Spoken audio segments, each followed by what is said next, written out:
la reprise positive de ces relations dont je me réjouis vont durer, ça va dépendre aussi des autorités françaises. Parce qu'il y a d'autres gestes à accomplir. Et il faut le faire dans un état d'esprit d'égalité. Pas dans un état d'esprit néocolonial ou condescendant ou de rapport de force. Et c'est ce que j'étais à l'expliquer à M. Nunez lorsque j'avais fait ma première visite. Il m'avait demandé de lui donner des conseils, ce que j'ai fait. Je lui ai dit, il faut arrêter de poser des conditions. Il a totalement changé de discours. Et alors que quelques jours avant, il disait, je vais en Algérie, que si on libère Christophe Blaise, ou que si, il y a ça, il a arrêté de poser des conditions. Il est venu en Algérie parce qu'on a besoin les uns des autres. C'est tout, on a besoin les uns des autres.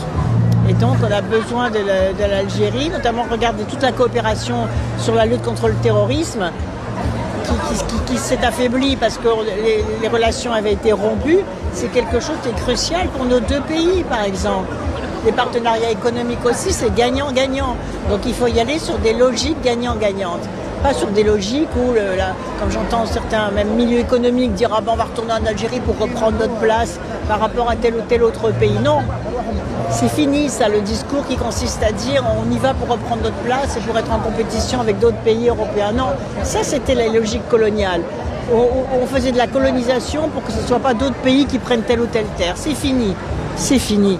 Et maintenant, on est sur un plan égalitaire, de respect mutuel, de compréhension mutuelle, de compréhension des objectifs de chacun des pays et de fraternité.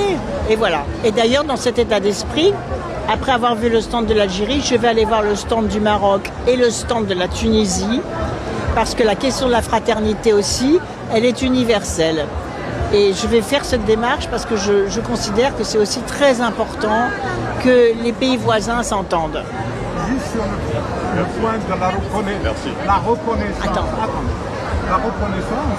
La France, jusqu'à aujourd'hui, elle n'a pas reconnu, par exemple, le 8 mai 47, plein d'événements tragiques. Alors, pourquoi ça bloque alors que d'autres pays européens, par exemple l'Angleterre ou d'autres, ils ont reconnu leur plan? Bien sûr. Qu'est-ce qui bloque?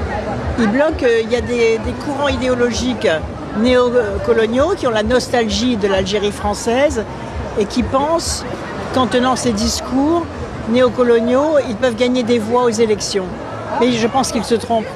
Parce que ça y est, maintenant, on a changé d'époque. Et que par conséquent, la reconnaissance des drames et des mauvaises actions qui ont été accomplies à ce moment-là par les autorités françaises doivent être non seulement reconnues, mais excusées. Et en particulier, la question de la mémoire nécessite que l'on rende les biens culturels, les archives sur les essais nucléaires, il faut tout rendre. Qu'est-ce que c'est que cette rétention qui n'a aucun sens? Et je suis sûre que ce moment-là viendra. Aujourd'hui, c'est encore tabou, mais ça va faire comme le 8 mai. Et j'ai dit, il faut reconnaître le 8 mai, ça a été fait. Aujourd'hui, je dis, il faut rendre les biens culturels et les archives. Je sais que c'est entendu, et vous allez voir, je crois que je vais avoir aussi cette influence positive.